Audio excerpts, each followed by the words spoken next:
Hello, I'm not Willi. I'm younger and female. My name is Blecha. And yeah, thank you for introducing our topic, utilization of organic amendments to support the growth of cuttings under dry conditions.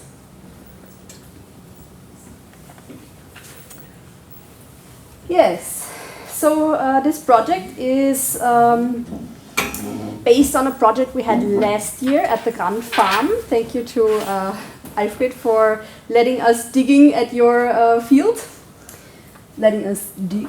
And we had the demonstration of the root development of cuttings in rhizo boxes with depth and width and without the application of humanic substances based on what we've digged last year at the Grand Farm in Absdorf. Herefore, the objective of this experiment is to discern differences in the roof growth, with half of the samples being supplemented with the humic substances, while the other half is remained untreated. For this purpose, rhizo boxes were constructed using plexiglass and wood, and the species were selected to match those that were excavated at the Grand Farm. The substrate also was directly collected from the excavation site, and both layers were incorporated into the boxes to replicate their height as found on site. And the treatment, the Huminstoffe were they were called Terraplan from the agro consulting. We heard Detlef Walter just a few hours ago. Where is he? Not here? There he is. Yeah. Okay, so these are the rhizo boxes that we prepared. We prepared them 8 weeks ago now, on June 6th and 15th. As you can see, there are 2 layers. There's no drainage. We filled the substrate with 30 centimeters on the top layer. There we go, 30 centimeters on the top layer. And in total, it's 70 centimeters. With the filling of the top layer, we have bare root plants from Niederösterreichische Landesbaumschule, from the plant hatchery, I think in English. And it's the same plants that we also found in the hedge in Absdorf. They were put into the boxes. The substrate is gently compacted. Then we added 4 liters of water to each plant. And the plexiglass side was also covered with a light impermeable covering, just that it is dark on this side. Yeah, and as I said, half of the samples were treated with the humanic substances and the other half not. Here we can see a little bit of the root development from Ligustrum vulgare, starting with week 2, because obviously in week 1 there is, after planting, not much to see, up to week 7. And here we can see the box. This is the same box, but sample 13, and today is week 8. So if you want, maybe later you can come up and have a look at these wonderful root structures here of Ligustrum vulgare. This box was treated with the humin substances. So, yeah, just for info.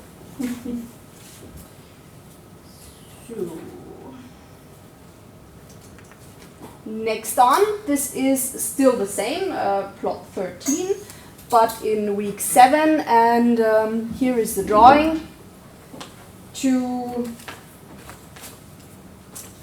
this particular picture. And I'm sorry, you can't really see the roots in the picture, can't you? Bad lighting. Okay. Well, this is in week 7, and you can't really see here on this part where the roots match together, because we added a little bit of layer of substrate because it was all compressed down.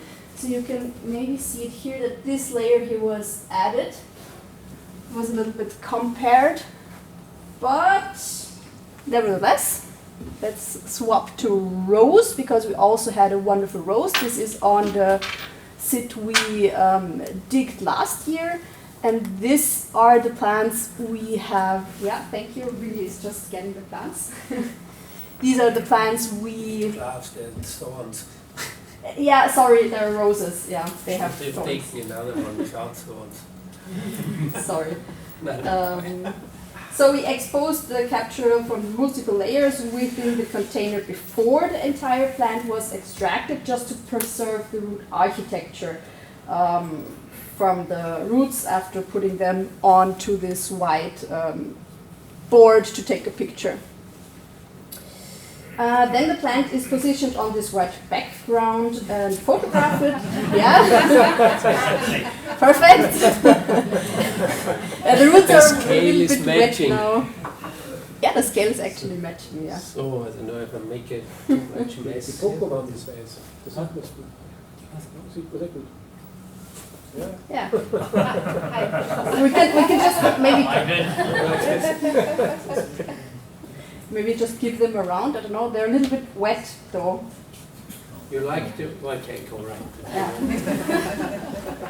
Just take it below here. So after taking a picture, back to the method, we created this digital drawing of the plant, and the digital drawing can then be used for further purposes, which I'm going to show you now.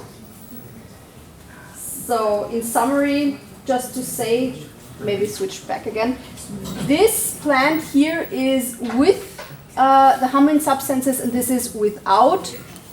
We can't really see any differences so far, but the next step will be a reduction in water supplementation. So we're going to stress out our plants a little bit, and then maybe we will see some differences between the plots with the hormonic substances and the plots without the hormonic substances. So, but what are we doing with the drawings now? The next phase will involve. No, I already said that. Sorry. Yeah, we are going to transfer the digital drawing into a Python code. So this code here is not, or these drawings you can see here is not from this project. It's from my master thesis, where I put the drawings, the plots, into the Python code, and then you can work with this code for multiple different. You can just do a lot of things with it. For example, you can calculate the percentage of the area covered by roots. So this calculation allows us to determine the extent to which an area is actually penetrated by roots, which is crucial for applications in engineering biology, such as root reinforcement for slope stabilization in timber frames or fascian walls or stuff like that. So very important for engineering biology. What is the institute where I'm working at? Yes. Okay, and that was it. Thank you.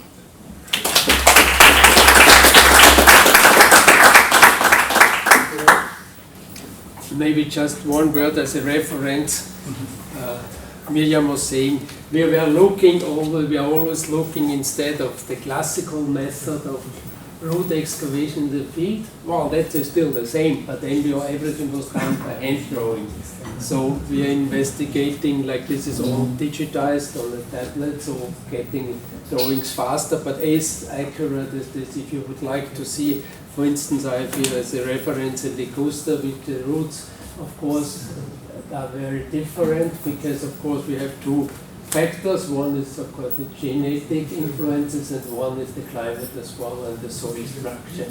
So both act on the roots, but nevertheless, even here, when at the end, this is a rose now, but when you have to find the pole root. It's a mixed system, pole root and shoot root system. So normally we have pole roots and shoot roots, but some plants are in between. So at the end, of course, then you can even close up this gap in between here. So, but what's the advantages of this type of research? Is you can follow up the development in the fields as well. Okay. So that's why we call it as a handbook. Thank you as well. Thank you very much.